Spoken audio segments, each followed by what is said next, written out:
In this section, we've looked at running a simple Hello World Python program, and then we moved on to talk about variables.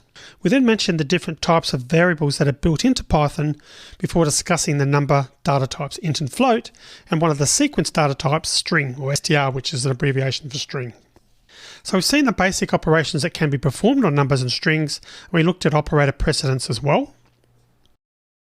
Indexing a sequence is incredibly useful, and we used the string type to learn how to do that. Next, we saw how to use slices to extract substrings and the string operators plus, multiply, and in. And finally, we looked at various ways to format strings and how to print strings and numbers together. So that's the end of the section.